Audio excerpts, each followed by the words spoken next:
L'ASFA a voulu essayer de représenter un petit peu ses valeurs à travers cette fresque. Donc les mains, c'est un peu l'idée de serrer les liens, l'engagement auprès des bénéficiaires et de travailler ensemble.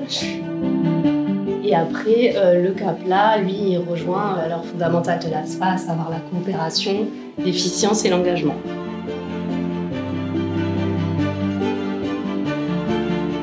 L'ASFA, donc, en fait, a deux pôles aujourd'hui. Il y a une direction qui s'occupe pour les adultes et une autre direction qui s'occupe de la protection de l'enfance. On intervient dans le cadre de mesures d'AEMO. Alors l'AEMO, ça veut dire action éducative en milieu ouvert. En fait, c'est une mesure judiciaire qui est ordonnée par le juge des enfants. On est mandaté par un juge sur une durée déterminée parce qu'il y a eu constat ou signalement d'éléments de danger auprès de l'enfant ou alors que les conditions de vie, d'éducation scolaire pour l'enfant ne sont pas optimales. Et à ce moment-là, le juge des enfants propose en fait une alternative qui est une mesure d'AEMO, c'est-à-dire d'avoir un éducateur qui vient à domicile pour les accompagner à essayer de faire cesser ce danger en fait chez eux. On agit dans l'intérêt de l'enfant et que ces éléments-là tendent à diminuer, voire à disparaître. On peut faire aussi appel à des actions collectives. Donc il y a les sorties petite enfance, les sorties famille, il y a de découverte du sport. C'est une journée action citoyenne. Voilà, on est accueillis par la section paloise, donc c'est juste parfait, sur le site carrément.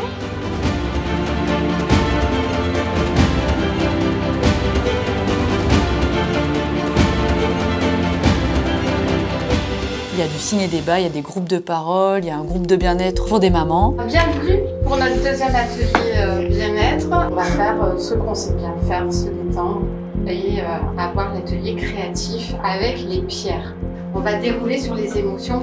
Qu'est-ce qui te rend heureuse? J'ai mis mon recueil de poésie. Mon recueil de prose s'appelle Graines d'amour. L'amour que j'ai pour mon fils, pour Gaïa, la nature. Et après, il y aura le plus gros de la tâche pour mon autobiographie qui s'intitulera Les méandres d'une bipolaire. Avant, ça me mettait en colère, maintenant, ça me met en colère quand ils vont dire à Charlotte, ta mère, elle a bu, alors que c'est pas vrai. Et bien, moi, ça me donne encore plus de force. Donc, le 29, il y aura l'audience, et bien, je compte gagner cette future bataille à venir et récupérer Charlotte pour commencer une semaine sur deux. Moi, la joie, parce qu'on a enfin avancé sur les dépistages pour mon fils, où ça avait été bloqué et tout. Super. Donc, dans 2 mois, on aura enfin le verdict. Okay. Donc, de bonnes nouvelles, normalement. Bonne parce qu'on aura avancé. Après, je ne sais pas si ce sera bon pour ce qui est derrière. On se réjouit sur le moment. Voilà. Ça traînera moins que moi. Donc, tout mon combat, c'est pas pour rien. Exact.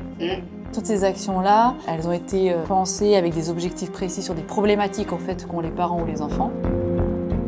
J'exerce des mesures d'AGBF, donc d'aide à la gestion du budget familial. Donc ce sont des mesures judiciaires décidées par la juge des enfants ou le juge. Donc c'est une mesure qui est dans le champ de la protection de l'enfance. Mais nous, on va accompagner les parents dans le but de protéger les enfants. On va les accompagner dans tout ce qui va être gestion financière et administrative. L'objectif principal, ça va être que les besoins des enfants soient couverts.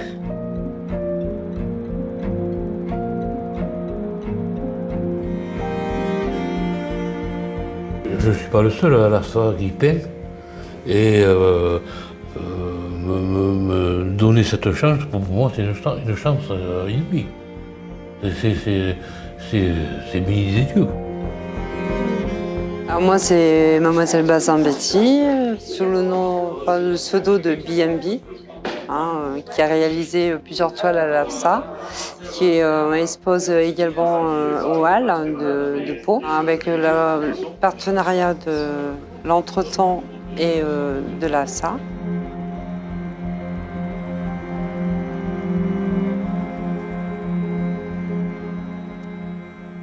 On a participé à réaliser la fresque. Il y a plusieurs artistes, dont Cédric et puis Jean-Pierre qui est là présent. Ça a été plusieurs mois de travail. C'est un projet qui a pris plusieurs années, on va dire 2 ans, on va dire à peu près. C'est plutôt bien, je suis plutôt très contente et très grande fierté, surtout que je suis partie de rien, comme plusieurs artistes.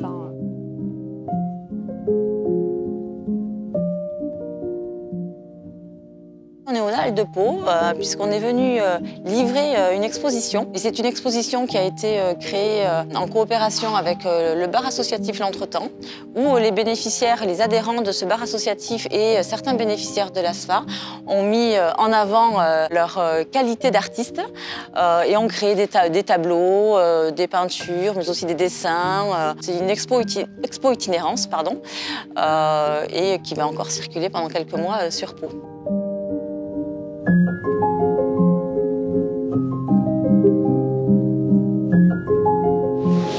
Bonjour Charlotte. Bonjour. Bonjour Charlotte, bienvenue à l'ASFA. Merci. Bienvenue.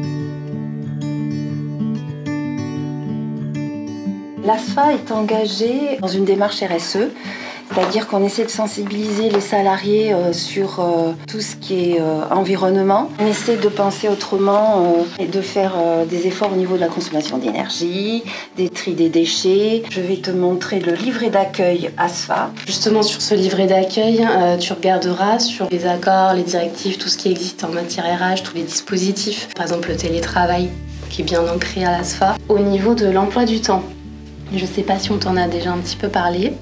Ici, on choisit ses horaires de travail. Donc, tu vas définir ton emploi du temps. Vu que tu arrives à vélo, oui. Sache que voilà, l'ASFA est vraiment sensibilisée sur tout ce qui est RSE, développement durable. Et donc, il y a une petite prime de mobilité qui est versée chaque trimestre pour les personnes qui se déplacent, qui viennent à vélo au travail ou qui font du covoiturage. Vous avez dit que tu venais souvent en vélo, donc on t'a donné plutôt super. un cadeau plutôt qu'une Super, sacoche. merci. Voilà.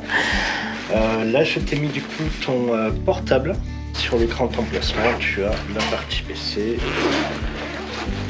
Pareil, tout est sécurisé, donc dans tous les cas, tu as un mot de passe pour se connecter sur le PC en lui-même et ensuite pour te connecter aux différentes applications.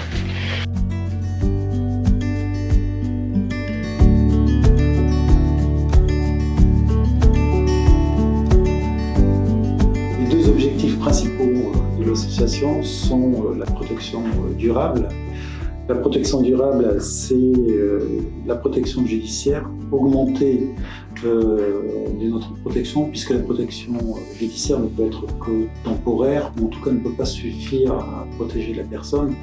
Donc c'est travailler à ce qu'elle puisse accéder à l'ensemble de ses droits, qu'on fasse attention à ses droits, qu'elle ait accès aux droits communs, et que par ailleurs elle puisse mobiliser son environnement, interagir avec lui pour augmenter sa protection. Dans les interventions que vous faites, eh bien, vous devez aussi être attentive à avoir leur consentement, à les solliciter sur l'ensemble de la mise en œuvre de la mesure de protection. On a 4 axes. Il faut faire en sorte de parvenir à ce que le bénéficiaire soit co-auteur de son parcours, qu'il soit acteur de sa mesure de protection. Pour cela, il faut améliorer la qualité du lien entre nous-mêmes et les bénéficiaires et également veiller à ce qu'on enrichisse sans cesse nos connaissances. On intervient pour des bénéficiaires. Ça doit donner sens à nos actes, d'allier les actes techniques avec une réflexion éthique.